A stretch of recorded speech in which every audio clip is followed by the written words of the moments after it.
ఏమంటుండు ప్రధానమంత్రి? ఏడాది వరకు బంగారం కొనొద్దట, సంవత్సరం వరకు బంగారం కొనొద్దు అంటున్నాడు. పెట్రోల్ డీజిల్ వినియోగాన్ని తగ్గించండి, మెట్రోలో వెళ్ళండి. ఇప్పుడు ఇవి సాధ్యమయ్యే పనులేనా ఇవన్నీ? పెట్రోల్ డీజిల్ తగ్గించి మెట్రోలో ప్రయాణం చేయడం అన్నది, బండి పక్కన పెట్టి కారు పక్కన పెట్టి మెట్రోలో వెళ్ళడం అన్నది, ప్రయాణం చేయడం అన్నది సాధ్యమేనా? ఇప్పుడు పర్యావరణాన్ని కాపాడండి, ఈ రకంగా వెళ్ళండి అనేది ఒక భాగం, ఒక యాంగిల్ అది.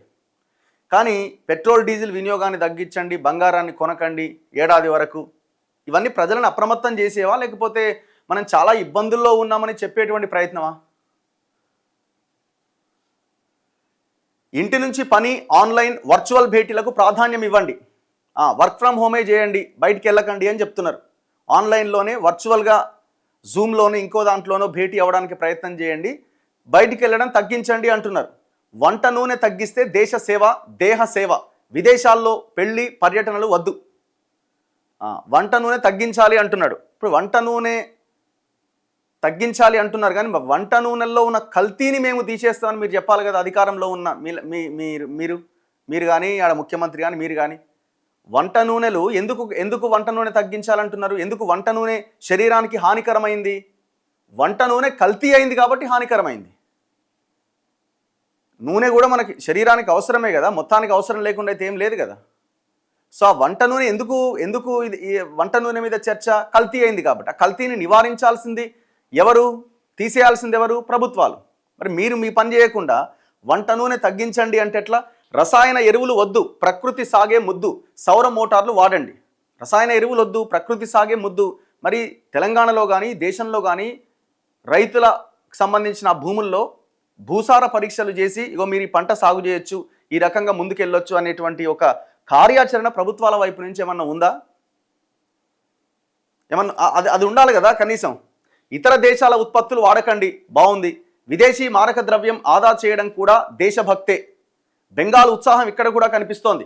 తెలంగాణలో కూడా వచ్చేది బీజేపీని. కాంగ్రెస్ మిగిలింది 3 రాష్ట్రాల్లోని. అబద్ధపు హామీలతో అధికారంలోకి వచ్చింది. కాంగ్రెస్ కాదది, ఎంఎంసీ అట, అంటే ముస్లిం లీగ్ మావోవాదీ కాంగ్రెస్ అట.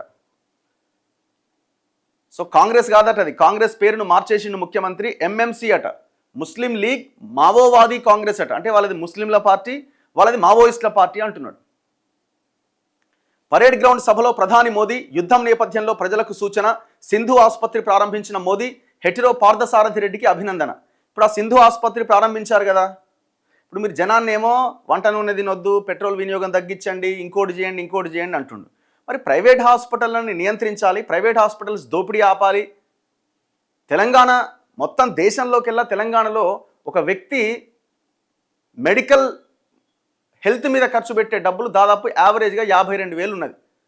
దేశ సగటు అది 36-37,000 ఉన్నది. అంటే తెలంగాణలోనే ఎక్కువ మొత్తంలో వైద్యం కోసం ఖర్చు పెడుతున్నారు ప్రజలు. మరి ఈ సందర్భంలో మీరు వచ్చి ప్రైవేట్ హాస్పిటల్స్ ఓపెన్ చేస్తే ఎట్లా? ఎవరిది సింధు హాస్పిటల్? హెటిరో పార్థసారథి రెడ్డిది. Who is Hetero Parthasarathy Reddy? Total తెలంగాణను మొత్తం నాకి అవతల పడేస్తున్నాడు. ఫార్మా ఇండస్ట్రీస్తో రాష్ట్రాన్ని నాగం చేస్తున్నాడు, ఈ చెరువులను నాగం చేస్తున్నాడు, పర్యావరణాన్ని నాగం చేస్తున్నాడు. ఈ సింధు ఆసుపత్రికి గతంలో కేసీఆర్ ఇచ్చిండు భూములు, దాని తర్వాత రేవంత్ రెడ్డి మేము వెనక్కి తీసుకుంటామని చెప్పి ఆయన 30 లక్షలకు ఇస్తే ఈయన 75 లక్షలకు ఇచ్చిండు. తెలంగాణలో ఉన్న భూమిని ధారాదత్తం చేసిన వాళ్ళకి అది వచ్చి ఇప్పుడు ప్రధానమంత్రి ఓపెన్ చేసిండు. మరి ఇప్పుడు ఇది కరెక్టేనా? ప్రభుత్వ ఆసుపత్రులను స్ట్రెంథెన్ చేయాల్సిన ప్రభుత్వాలు, ప్రధానమంత్రులు, ముఖ్యమంత్రులు ప్రైవేట్ హాస్పిటల్ని ఓపెన్ చేస్తే ఎట్లా? మరి మీరు మీ బాధ్యతను ఎందుకు విస్మరిస్తున్నారు? ఇది కూడా మీరు ఆన్సర్ చేయాలి కదా. మీరు ప్రజలకు చెప్తున్నారు, ఇగో ఈ రకంగా ఉండండి, ఈ రకంగా ఉండండి అని. మరి మీరు ఈ రకంగా ఉండండి అని చెప్పడానికి మేము అర్హులం కాదా? యుద్ధాలతో ప్రపంచవ్యాప్తంగా ఆహారం, ఇంధనం, ఎరువుల ధరలు ఆకాశాన్ని అంటినాయి. భారత్ పైన కూడా తీవ్ర ప్రభావం పడుతోంది. ఈ తరుణంలో దేశం కోసం మనం అందరం కొన్ని నిర్ణయాలు తీసుకోవాలని ప్రధాని మోదీ పిలుపునిచ్చారు. పెట్రోల్ డీజిల్ వినియోగాన్ని తగ్గించాలని, మెట్రో రైలు సౌకర్యం ఉన్న నగరాల్లో ప్రజలు దాన్ని వినియోగించుకోవాలని, కారులో వెళ్లాల్సి వస్తే కారు పూల్ చేసి ఇతరులకు కూడా తీసుకెళ్లాలని సూచించారు. అంటే మీరు కారు బుక్ చేసుకుంటే ఆ ప్రాంతానికి ఇంకెవరైనా వచ్చేదంటే 4-5 ఎక్కించుకొని పోరే అంటుండు. ఏడాది పాటు ఎవరు బంగారం కొనొద్దు, విదేశీ మారక ద్రవ్యాన్ని ఆదా చేయాలని హితవు పలికారు. వస్తు రవాణా కోసం రైలు సేవలు వినియోగించుకోవాలి. రైళ్లు కరెంటుతో నడుస్తాయి కాబట్టి వాటికి పెట్రోల్ డీజిల్ అవసరం ఉండదు. ఇరాన్ యుద్ధం మొదలయ్యాక ప్రధాని మోదీ ఇంధనం, ఎరువుల కొరతతో పాటు యుద్ధం వల్ల కలుగుతున్న పలు సమస్యలపైన బహిరంగంగా ప్రస్తావించి ప్రజలకు జాగ్రత్తలు చెప్పడం ఇదే తొలిసారి. రాష్ట్ర పర్యటనలో ఉన్న ఆయన ఆదివారం సాయంత్రం పరేడ్ గ్రౌండ్స్లో పార్టీ ఆధ్వర్యంలో నిర్వహించిన బహిరంగ సభలో పాల్గొని ప్రసంగిస్తూ ఈ జాగ్రత్తలు చెప్పారు. సో హైదరాబాద్లో జరిగిన పరేడ్ గ్రౌండ్ మీటింగ్ నుంచి ఆయన దేశం మొత్తానికి ఈ ఇన్ఫర్మేషన్ ఇస్తున్నారు. ఆదివారం సాయంత్రం పరేడ్ గ్రౌండ్స్లో పార్టీ ఆధ్వర్యంలో నిర్వహించిన బహిరంగ సభలో పాల్గొని ప్రసంగిస్తూ ఈ జాగ్రత్తలు చెప్పారు. నా ప్రియమైన తెలంగాణ ప్రజలారా, మీ అందరికీ హృదయపూర్వక శుభాకాంక్షలు అంటూ తెలుగులో ప్రసంగం ప్రారంభించిన మోదీ రాజకీయ విమర్శలు చేయడంతో పాటు దేశ ప్రజలకు పలు కీలక సూచనలు చేశారు. కరోనా, రష్యా ఉక్రెయిన్ యుద్ధంతో సమస్యలు పెరిగినాయి, అయినప్పటికీ వాటిని పరిష్కరించడానికి కృషి చేస్తున్నామని పేర్కొన్నారు. ఒక యూరియా బస్తా అంతర్జాతీయంగా 3,000 ధర ఉంటే భారతదేశంలో అదే 3,000 బస్తా 300 కంటే తక్కువగా వస్తోందని గుర్తు చేశారు. అయితే మన చుట్టుపక్కల జరుగుతున్న ఇరాన్ పైన అమెరికా, ఇజ్రాయెల్ యుద్ధం కారణంగా ప్రపంచవ్యాప్తంగా నెలకొన్న పరిస్థితుల కారణంగా సమస్యలు మరింత పెరిగాయని ఆందోళన వెలిబుచ్చారు. యుద్ధ ప్రభావం మనపైన తీవ్రంగా పడుతోంది. మన వద్ద పెట్రోల్ బావులు లేవు, ఇతర దేశాలపైన ఆధారపడుతున్నాం. యుద్ధంతో ప్రపంచమంతా పెట్రోల్, ఎరువుల ధరలు ఆకాశాన్నంటాయి. ఈ సమస్య నుంచి ప్రజలను కాపాడేందుకు నిరంతరం కృషి చేస్తున్నాం. ప్రజలపైన భారం వేయకూడదనే ఉద్దేశంతో ప్రభుత్వమే భరిస్తోంది. సరఫరా గొలుసు ఇబ్బందులతో విదేశీ మారక ద్రవ్యం ఎక్కువగా ఖర్చవుతోంది. దీనిపై మనమంతా కలిసి పోరాడాలి. దేశం కోసం ప్రాణాలు ఇవ్వడమే దేశభక్తి కాదు, దేశం కోసం బతకడం, దేశ కర్తవ్యం కోసం పాటుపడడం కూడా దేశభక్తే అని ఆయన పేర్కొన్నారు. పెట్రోల్, డీజిల్ వినియోగం తగ్గించాలంటే work from home, online, virtual మీటింగ్లకు ప్రాధాన్యం ఇవ్వాలని ప్రధాని సూచించారు. కంపెనీలకు ఆదేశాలు ఇవ్వండి. మీరు కంపెనీలకు ఆదేశాలు ఇచ్చి పెట్రోల్, డీజిల్ వినియోగం తగ్గించాలి, ఉద్యోగులని ఇంటి వద్దనే పని చేయించుకునేలా కంపెనీలకు ఆదేశాలు ఇస్తే కంపెనీలు అదే పని చేస్తాయి కదా. కోవిడ్ టైంలో అదే చేసినాయి కదా. ఇప్పుడు కంపెనీలు నిర్ణయం తీసుకుంది, ఉద్యోగస్తులు ఏ రకంగా వాళ్ళు వర్క్ ఫ్రం హోమ్ చేయగలుగుతారు? అవకాశం లేదు కదా. అలాగే విదేశీ మారక ద్రవ్యాన్ని ఆదా చేసుకునేందుకు అన్ని ప్రయత్నాలు చేయాలి. మంచి నూనె, బంగారం వంటి వాటి కొనుగోలుకు విదేశీ మారక ద్రవ్యం ఎక్కువగా ఖర్చు అవుతోంది. మంచి నూనె వాడకం తగ్గించినా అది దేశభక్తి అవుతుంది. దేశ సేవతో పాటు దేహ సేవ. దీంతో దేశ ఆర్థిక వ్యవస్థతో పాటు కుటుంబ ఆరోగ్యం కూడా మెరుగవుతుంది అని వ్యాఖ్యానించారు. గతంలో యుద్ధం వచ్చినప్పుడు, ఏదైనా సంకటం వచ్చినప్పుడు ప్రజలు దేశం కోసం బంగారం ఇచ్చేవారు.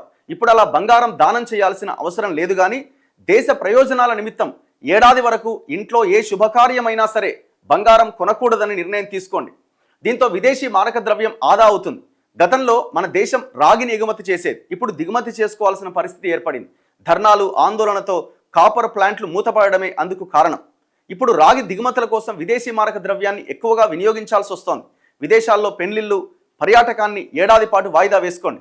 దేశంలో పర్యాటక ప్రాంతాలు చాలా ఉన్నాయి, ఇక్కడ కూడా పర్యటించవచ్చని పేర్కొన్నారు. సో అంటే ఇబ్బందుల్లో ఉన్నవి యుద్ధం కారణంగా అని ఆయన చెప్పకనే చెప్తున్నారు. భవిష్యత్తులో అవసరమైతే పెట్రోల్, డీజిల్ ధరలు పెరిగినా ఆశ్చర్యం లేదు, ఇట్లాగే మీరు పెట్రోల్ వాడితే అని చెప్పే ప్రయత్నం చేస్తున్నారు. అంతే కదా, అంతకుమించి ఏముంది. మనం వ్యవసాయం కోసం రసాయన ఎరువులు వాడుతున్నాం. దీంతో భూమాత ఇబ్బంది పడుతోంది. ఇప్పుడు భూమిని కాపాడుకోవాలంటే భవిష్యత్తులో మరిన్ని కష్టాలు వస్తాయి. అందుకే రసాయన ఎరువుల వినియోగం 50% తగ్గించాలి. ప్రకృతి వ్యవసాయం వైపుగా మళ్ళాలి. దీంతో మన విదేశీ మారక ద్రవ్యాన్ని ఆదా చేయడంతో పాటు భూమాతను కూడా కాపాడుకుంటాం. అలాగే పొలాల్లో డీజిల్ పంపు స్థానంలో సౌర విద్యుత్ మోటార్లు వాడండి అని ప్రధాని పిలుపునిచ్చారు. అలాగే స్థానిక ఉత్పత్తులు వినియోగించి విదేశీ మారక ద్రవ్యాన్ని కాపాడాలి. ఇప్పుడు వినియోగిస్తున్న విదేశీ వస్తువులు పారేయమని చెప్పట్లేదు, కానీ కొత్తగా విదేశీ వస్తువులు కొనకండి. మనం నిత్యం వినియోగించే వస్తువుల్లో చాలా వరకు విదేశాల నుంచి వచ్చినవి అని చాలామందికి తెలియదు. ఇంటికి ఉపయోగించే వస్తువుల జాబితా తయారు చేయండి. కత్తెర, టూత్పేస్ట్, ఇలా ఎన్నో వస్తువులు ఉన్నాయి. వాటన్నింటి విషయంలో స్వదేశీ ఉత్పత్తులకు మారండి. ప్రతి పౌరుడు నిజాయితీతో వ్యవహరిస్తే దేశ అభివృద్ధి అని ప్రధాని స్పష్టం చేశారు.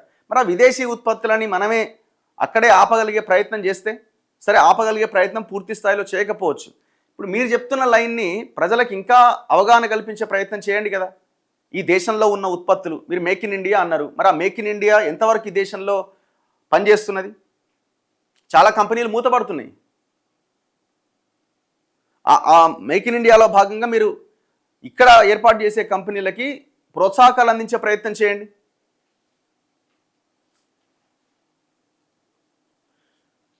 రాష్ట్ర అభివృద్ధితోనే దేశ అభివృద్ధి సాధ్యమని ప్రధాని మోదీ తేల్చి చెప్పారు.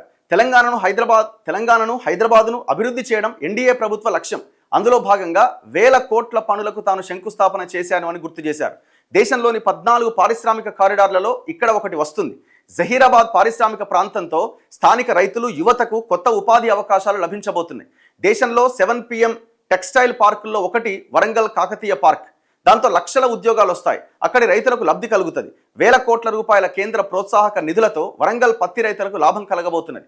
ఇక దిగుమతులపైన ఆధారపడే అవసరం ఉండదు. ఎన్ని సంవత్సరాలైంది ఆ వరంగల్ టెక్స్టైల్ పార్క్? వందలాది ఎకరాల భూములు రైతుల దగ్గర నుంచి తీసుకున్నారు. భూములు కోల్పోయిన రైతులు ఆగమయ్యే ఉన్నారు. ఆడ కంపెనీలు వచ్చింది లేదు, కంపెనీలు వస్తే ఏదో ఉద్యోగాలు వస్తాయంటే అది కూడా ఇంతవరకు లేదు. ఇప్పుడు మళ్ళీ ఆ కార్యక్రమాన్ని ఏదో తీసుకున్నారు.